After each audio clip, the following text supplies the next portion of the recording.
Welcome back. अब जरा जिक्र करते हैं, वज़ीर आज़म ने कुछ बयान दिए हैं। आज़म चौधरी साहब, आपसे मेरा ये सवाल है, ये बताइएगा, वज़ीर आज़म शहबाज शरीफ ने यह कहा कि 9 मई को एक मखसूस टोले ने मुल्क की जड़ें हिलाने की कोशिश की, मुल्क के इदारों पर हमले किए। आप थोड़ा सा आप क्या देख रहे हैं? आपको क्या लगता है कि क्या इस वक्त हुकूमत में है वज़ीर आज़म जो है वो ये गुफ्तगू कर रहे हैं, कब तक 9 मई से अपना सियासी रिस्क चलाएंगे? क्या कोई परफॉर्मेंस भी आपको दिखाई देगी? अब आवाम के लिए भी कुछ इकदाम दिखाई देंगे? अगर आप इजाजत दें तो मैं आज काबीना के एक दो फैसले उनका भी जिक्र करना चाहूंगा। जी प्लीज। देखिए, आज काबीना के अंदर दो फैसले बहुत मैं समझता हूँ कि बहुत अच्छे थे। एक फैसला ये था, जो गैर मुल्की बिजनेसमैन और जो सियाह जो टूरिस्ट आएगा पाकिस्तान, उनके लिए ई वीजा का एहतमाम करना, ये एक बहुत अच्छा इकदाम था। सही। दूसरा, जो पेट्रोलियम की कीमतें मुकर्रर करने का इख्तियार जो प्राइवेट जो पेट्रोलियम कंपनीज हैं उनको देने का इख्तियार, पार्शली ये अच्छा फैसला है। अगर उसके ऊपर शफाफियत और हुकूमत का चेक एंड बैलेंस रहे तो ये इससे बेहतरी आ सकती है, क्योंकि इससे कंपटीशन पैदा होगा और पेट्रोलियम प्राइसेस में जो बार बार हमें मुश्किलात का सामना करना पड़ता है वो बेहतरी आ सकती है। अब देखें कि ये अच्छे काम करने के बावजूद वजीर आजम साहब ने जब उस काबीना के बाद खिताब किया तो उसमें टोटल उन्होंने 9 मई का सहारा लिया। क्या बेहतर होता कि वो अपनी परफॉर्मेंस की बात करते, वो इस गवर्नमेंट की गवर्नेंस की बात करते, तो शायद उनके लिए ज्यादा बेहतर होता है। 9 मई का बयानिया क्यों अपनाना पड़ता है? क्योंकि मुस्लिम लीग नून के पास एक बयानिया था जो बहुत मजबूत था, वोट को इज्जत दो। लेकिन मुस्लिम लीग नून ने अपना वो बयानिया छोड़ दिया और उसके बाद मुस्लिम लीग नून को उसका खुमियाजा भी भुगतना पड़ा। आपने देखा है, चाहे वो जिमनी इंतखाबात हो चाहे कौमी इंतखाबात हो, मुस्लिम लीग नून को उसमें शदीद नुकसान नजर आया। लेकिन वही बयानिया पीटीआई ने उठा लिया और वो आप देखें वो शोहरत की बुलंदियों पर पहुंच गई। अब क्योंकि इस वक्त मुस्लिम लीग नून के पास बयानिया ना होने की वजह से मुसलसल 9 मई के बयानिया के पीछे छुपना पड़ रहा है।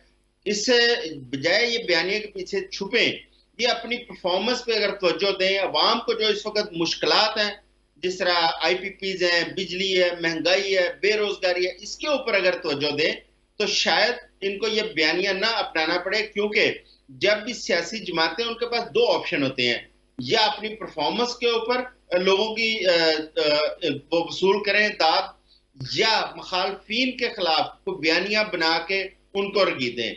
अब जहां पर 9 मई के मुलजमान का मामला है, देखिए उनके ऊपर मुकदमात बन गए, उनके चलान अदालतों में सबमिट हो गए, अदालतों ने फैसले करने हैं। वो आपके या मेरी ख्वाहिश के मुताबिक अदालतों ने फैसले नहीं करने। वो इसी तरह प्राइम मिनिस्टर या चीफ मिनिस्टर साहिबा की ख्वाहिश के ऊपर अदालतों ने फैसले नहीं करने।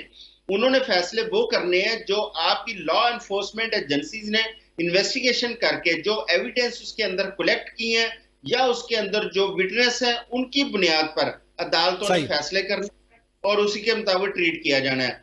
लेकिन मैं देख रहा हूं पिछले बहुत सारे अरसे जब से हुकूमत वजूद में आई है, मुसलसल 9 मई का सहारा लिया जा रहा है। अगर आपने कोई अच्छी कारकर्दगी की है, अच्छे काम किया, अवाम के लिए कोई रिलीफ का एहतमाम किया है, तो आप वो बताएं ताकि आपको 9 मई का सहारा ना लेना पड़े। और सही है। इस तरह क्या होता है, आप इस तरह क्या होता है, आप क्या इस तरह सियासी इस्तेकाम ले आएंगे? मैं समझता हूं इस्तेकाम की बजाय आप मजीद इंतशार की तरफ जाएंगे जब आप सियासी तौर पर अपने मुखालफीन को इस तरह रगे देंगे। ठीक है। अच्छा, इसमें परवेज सदेला साहब, 9 मई हर वजीर का तकरीबन ये बयानिया है, हुकूमत का ये बयानिया है 9 मई के हवाले से। 9 मई बात की जाती है। अब जबकि दूसरी जानेब पीटीआई जिसके हवाले से ये बात की जा रही है, वो ये कहती है कि इस पे आप एक जुडिशल कमीशन बना दें। आप क्या समझते हैं, क्या वजह है कि हुकूमत जुडिशल कमीशन बनाने से क्यों अवॉइड कर रही है?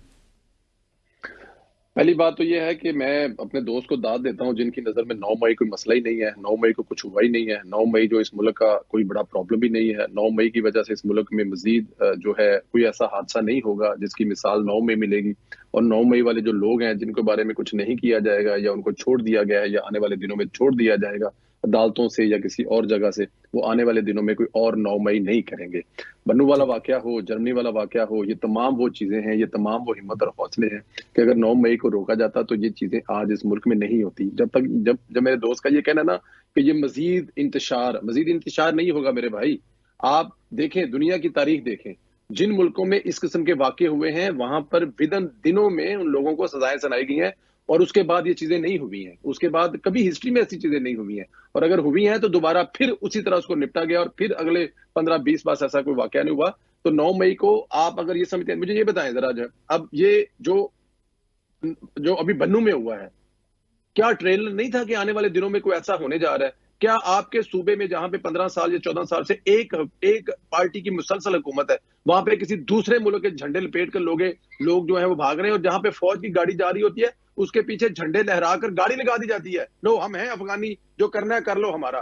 देखिए, ये 9 मई को आप सियासत साइड कर दें, सियासत से हटकर पीछे कर दें, साइड पे कर दें, इसमें कोई भी पार्टी होती, ऐसा कोई भी पार्टी करती है, और आने वाले दिनों में पीटीआई का जो, पीटीआई चले नाम लेके कह रहा हूं, पीटीआई का जो ऑफिशियल हैंडल है, क्या मेरे दोस्त प्रोड्यूसर स्क्रीन पर चलाएंगे उसके ऊपर किस किस्म के ट्वीट किए जा रहे हैं? इस प्रोग्राम में क्या आप वो ट्वीट चलाएंगे जो पीटीआई के ऑफिशियल हैंडल के ऊपर से किए जा रहे हैं? क्या वो किसी दूसरा 9 मई करने के लिए तैयारी करते हुए नजर नहीं आ रहे आपको? मैं बिल्कुल ठीक कहता हूं, सियासी तौर पर किसी पार्टी को बैन करना या कोई जो कोई ऐसी और कोई हरकत करे, किसी भी तरह से नहीं होनी चाहिए। सियासी पार्टियां अगर सियासत नहीं करेंगी तो वो क्या करेंगे? लेकिन सियासी पार्टियों को भी तो सोचना चाहिए ना। क्या इमरान खान का ये एतराफ जुर्म नहीं है कि उन्होंने अपने लोगों को कहा था कि आप अदारों के सामने जाकर, जहां पे उनकी जैसे जीओच के सामने जाकर उन्होंने अपने मुंह से ये बात नहीं मानी? हाँ, मैंने ये जरूर कहा था कि पुरअमन, भाई अब पुरअमन वहां पर जाएंगे तो वो रहेंगे या नहीं रहेंगे तो लहदा बात है ना। तो 9 मई को ना निकाले। 9 मई किसी एमएनए एमपी का नहीं प्रॉब्लम, ये पाकिस्तान के 26 करोड़ का अवाम का प्रॉब्लम है कि इसके लिए पहले तो लेट हो चुका है, इस पे कुछ होना नहीं है, बिल्कुल भी नहीं कुछ होना, नजर नहीं आ रहा। होना होता तो बहुत पहले हो चुका होता। अब ये सियासी तौर पे नहीं हो रहा, अदालतों से नहीं हो रहा, अस्करी तौर पर कुछ नहीं हो रहा, कहीं से भी नहीं हो रहा, जहां से भी नहीं हो रहा, लेकिन इसका नुकसान भरना पड़ेगा मुझे, आपको और इस प्रोग्राम में बैठे हुए नहीं तो जुडिशियल कमीशन बना देना सर। बुनियादी सवाल ही यही था ना कि जुडिशियल कमीशन का कहा गया है, उस पे बनाए, सर क्या किरदारों का तयन किया जाए, सजाएं दी जाए। जी, अदालतों में जो ऑलरेडी केसेस चल रहे हैं, क्या उनका फैसला हो गया हुआ है? या उन पे अब तक जो मतलब जो हो जाए, जो कम से कम 2 महीने में, 1.5 महीने में इन चीजों पर फैसला नहीं होना चाहिए था? क्या उसका हो गया? और क्या जो अदालतों के फैसले आएंगे उसको अगर एक जमात मानेगी, दूसरी मानेगी, तो जुडिशियल को कौन मानेगा? वही लोग होंगे ना जो अदालतों में बैठे हैं, वही आगे जुडिशियल बनाएंगे, वहीं पे वही फैसला होगा। इससे पहले किसी का हुआ है? तो इसका हल क्या है? जो कमेटियां बनती हैं, जो चीजें, इसका हल ये है कि 9 मई करने वालों को बिल्कुल बगैर वेट किए जो सजा है वो देनी चाहिए। और अगर आप वो सजा नहीं देंगे, अदालतों से देनी है, अदालतों ने देनी है। देखिए, मुझे एक बात बताएं, मैं टाइम ले रहा हूं, मैं उमर भाई से माफी मांग लेता हूं पहले से। ये सब कुछ हुआ, बहुत सारी एक पार्टी के लोग ऐसी जगहों पर गए जहां पर हमारे अस्करी अदारे के दफातर थे, घर थे या कुछ थे, वहां पे उन्होंने ये तबाही लाई, और उस तबाही के बाद जो हुआ, अदालतें उस पर रिलीफ दे रही हैं, अदालतें उस पर लेट कर रही हैं। कल को खुदा ना करे यही जत्था अगर इनको कोई अदालत का फैसला ना पसंद आए, 5-7 जजों का फैसला ना पसंद आए, और यही जत्थे जो हैं अदालतों में चले जाए, वहां पे आग लगा दे, और उसके बाद अदालतों के जजों के घरों पर चल जाए, वहां पे आग लगा दे, तो क्या अदारे के लोगों को साइड पे खड़े होकर तमाशा देखना चाहिए? इनका राइट है कि हम क्या कर सकते हैं, करते तबाह कर दे। देखिए, आज अगर अदालतें ये कर रही हैं कि चलो हमारा मसला नहीं है, अदलिया उनका फौज का मसला है ना, तो कल खुदा ना करे अगर फौज न्यूट्रल हो गई तो फिर इनकी तरफ कोई ऐसा रेला आ गया तो क्या होगा? तो इसलिए खुदारा, ये मुल्क का सवाल है, 9 मई किसी सियासी पार्टी का नहीं है, इस पे सजाएं मिलनी चाहिए, और जरूर मिलनी चाहिए, जरूर मिलनी चाहिए। चलें, आप इस पे मजीद भी हम आपसे जिक्र करते हैं, लेकिन मैं उमर दराज आपसे, जैसे सदरा साहब ने माफी मांगी है, मैं भी आपसे माफी मांग के जाहिद गशकोरी साहब को भी जाना है कहीं, तो मैं सवाल उनकी जानिब जो है कायम कर रहा हूँ। और जाहिद साहब, इसी में जाहिद गशकोरी साहब, आप क्या समझते हैं? एक तो क्या, जैसे अभी आपने कुछ जिक्र किया भी कि मामला काबीना में आया कि पीटीआई पर बैन लगा दिया जाए, उस पर ज़ाहिर पीपल्स पार्टी की मुखालफत थी, अभी कुछ जमात एमक्यूएम ने भी एतराज़ात किए थे, लेकिन दूसरी जानिब आपको कोई परफॉर्मेंस भी दिखाई दे रही है। आपने अभी जिक्र किया मुआशी दहशतगर्दी का, IPPs में कितनी हद तक ये मुआशी दहशतगर्दी है, क्या उसके सोल्यूशन की जानिब भी हम जा रहे हैं? देखिए, एक तो परवेज की बात बड़ी वैलिड है, जो आप जुडिशियल कमीशन की बात कर रहे हैं। देखिए, ये तो लाउड एंड क्लियर केसेस हैं, क्रिमिनल केसेस हैं, कोई भी रियासत इसको अफोर्ड नहीं कर सकती। ये आप पाकिस्तान का 9/11 भी कह सकते हैं, क्योंकि जो क्राइम हुआ है, जो सेंसिटिव इंस्टॉलेशन पे आर्म फोर्सेस की अटैक किए गए हैं, वो तो एविडेंस मौजूद है, फोरेंसिक उसका किया गया है, जियो और सब कुछ मौजूद है। उनके केसेस पे डिसीजन तो अनाउंस कब होंगे हमें मालूम नहीं, लेकिन मेरी मालूमात में इन तमाम केसेस पे जो प्रोसीडिंग्स हैं वो मुकम्मल हो चुकी हैं। सुप्रीम कोर्ट ऑफ पाकिस्तान की तरफ नजरें हैं कि कब ये केसेस पे फैसला आता है और क्या होगा आगे जाके। तो ये तो लाउड एंड क्लियर है, बिल्कुल। अमेरिका में कैपिटल पे जो अटैक हुआ, परवेज बिल्कुल बात सही करें, ऐसा ही होता है, होना चाहिए। इट डजंट मैटर कि वो उनका किस पार्टी से ताल्लुक है, कौन लोग हैं। आधे से ज्यादा तो शायद सजाएं अपनी पूरी कर चुके होंगे क्योंकि साल से ज्यादा हो चुका है। तो रियासत को अपनी पॉलिसी देनी होगी, अदरवाइज फिर वही दूसरा 9th में हो जाएगा। उसी तरह का प्लेटफॉर्म तैयार है, उसी तरह का नैरेटिव जा रहा है अभी भी, और इस पे चेक है नहीं है वो तो एक लंबी डिबेट है। और आप फिर मुआशी दहशतगर्दी की तरफ आप देखें तो ये तो है ना मुआशी दहशतगर्दी, क्योंकि रियासती गलत पॉलिसीज की वजह से 1986 से लेकर 2024 तक आप उठा के देख लीजिए, आपकी तमाम हुकूमतों ने ये मुआहदे किए हैं। ये वो मुआहदे हैं जो रियासत रिव्यू कर सकती है। ये हो नहीं सकता। रियासत के पास दो तरीके हैं, आप एग्रीमेंट देखिए सबके 100 पूरे आपके इंडिपेंडेंट पावर प्रोड्यूसर्स हैं, आप उनके उठा के देख लीजिए, उसमें तकरीबन 67% पाकिस्तान से बेस करते हैं, पाकिस्तानी बिजनेसमैन हैं, और 50 से जायद हैं, उन्हीं को पैसा जा रहा है, रियासत उन्हीं को पैसे दे रही है और उनसे बिजली नहीं खरीद रही और सब कुछ कर रहा है। और ये डॉक्यूमेंटेड चीज है, इसमें कोई दूसरी राय है नहीं। एक तो ये कि गवर्नमेंट आईपीपी पे टेक ओवर कर ले और उसके लिए ज़ाहिर आर्बिट्रेशन और फिर इंटरनेशनल लिटिगेशन अट्रैक्ट करेगी। दूसरा ये है कि गवर्नमेंट इनको रिव्यू करे, और गवर्नमेंट ने रिव्यू किया था, पीटीआई ने किया था अपनी हुकूमत में। पीटीआई ने इन चीजों को कुछ को एक्सटेंड कर दिया और अवाम को 2037 तक इन तमाम पावर प्रोड्यूसर्स को पैसे देने हैं हर सूरत में।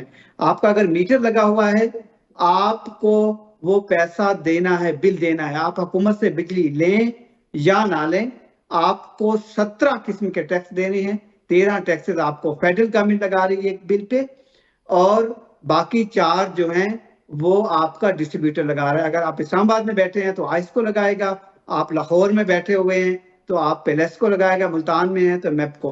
तो ये एक लंबी डिबेट हो जाएगी, लेकिन गवर्नमेंट इस पे रिव्यू कर सकती है। गवर्नमेंट कमजोर है, गवर्नमेंट डिसीजन नहीं ले सकती। ये मुल्क कमजोर गवर्नमेंट अफोर्ड नहीं कर सकता, और 2/3 मेजॉरिटी चाहिए इस हुकूमत को, या नई हुकूमत आए तब आप डिसीजन ले पाएंगे, और कमांडिंग पोजीशन में ये डिसीजन लेना जरूरी है, तब इन चैलेंजेस से निपटा जा सकता है। आप पीटीआई को आज हुकूमत दे दे, पीटीआई फेल होगी। ये जिस तरह ये हुकूमत फेल हो रही है, आप पीपीपी को दे दे, पीपीपी फेल होगी। कोई भी हुकूमत, जो नवाज शरीफ ने पहले दिन बात की थी, वो पाकिस्तान के एक सीजन पॉलिटिशियन है, 3 दफा वजीर आजम रहे हैं। इलेक्शन दिन पे उन्होंने बात की थी कि हुकूमत आनी चाहिए, जिसकी भी आए 2/3 मेजॉरिटी के साथ आए, उसको कमांडिंग पोजीशन हो। उसने वोट कास्ट करते हुए यही कहा था, और अभी भी यही चीज वो दोबारा भी उन्होंने कहा सुप्रीम कोर्ट को फैसला रिव्यू करें। देखिए, ये मजबूत गवर्नमेंट जरूरी है, चाहे वो पीटीआई की आए चाहे वो जिसकी आए, तब ये चैलेंजेस मुल्क जो है इससे बाहर आएगा, अदरवाइज नहीं आएगा। गैर यकीनी की सूरत हाल रहेगी और रहेगी। इकोनॉमिक चैलेंजेस आपने देख लिए, चाइना से रिस्पांस देख लिया, SIFC को आपने 14 महीने में देख लिया, फ्रेंडली कंट्रीज की प्लेजेस आनी थी आपने देख लिया, कुछ भी नहीं आया, और आगे कोई होप नजर ही नहीं आती। आप यकीन कीजिए कोई होप इतनी नहीं है, लेकिन ऑप्टिमिस्टिक होना जरूरी है। अगर आप आज छोड़ जाते हैं, आज वजीर आजम रिजाइन कर देते हैं, तो व्हाट नेक्स्ट? आपको क्या शौकत अजीज की तरह का और प्राइम मिनिस्टर चाहिए? नहीं, पाकिस्तान को ऐसा इलेक्टेड प्राइम मिनिस्टर चाहिए जो विद इन द सिस्टम हो और वो चलाए इस हुकूमत को, लेकिन 2/3 मेजॉरिटी या कम से कम कमांडिंग पोजीशन हो। मैं ये नहीं कह रहा कि सुप्रीम कोर्ट इस तरह के फैसलों को रिव्यू करे, लेकिन सुप्रीम कोर्ट खुद इस तरह की अपनी चीजों को देखे कि एक दफा बड़ी पार्टी से बल्ला छीन लेती है कुछ दिन पहले इलेक्शन से, और फिर इलेक्शन के बाद एक ऐसा फैसला देती है कि वो पार्टी पार्लियामेंट्री पार्टी है, और इस वक्त वो लीडिंग और कमांड में हो जाएगी जब उनको रिजर्व सीट, डेजिग्नेटेड सीट्स मिल जाएंगी। और सुप्रीम कोर्ट ने टाइमलाइन दे दी है कि आप इसको फॉलो करें, अदरवाइज पता नहीं कॉन्टेम्प्ट होता है क्या होता है, लेकिन हुकूमत और इलेक्शन कमीशन नेतोराल करेंगे। मुझे नहीं लगता ये आसानी से सीटें जाएंगी, ये दोबारा लिटिगेशन में जाएंगी, लंबा अरसा चलेगा और आने वाले चीफ जस्टिस ही इस पे फैसला करेंगे, मुझे ऐसा लगता है। आने वाली चीजें फैसला करेंगे और फिर एक मजबूत गवर्नमेंट का बहरहाल होना जरूरी है, तभी हम मुआशी तौर पर मुस्तहकम हो सकते हैं। इसी पे मजीद भी हमारा सिलसिला गुफ्तगू आगे बढ़ेगा। नाज़रीन, यहाँ पे वक्त हुआ एक ब्रेक का, साथ रहिएगा।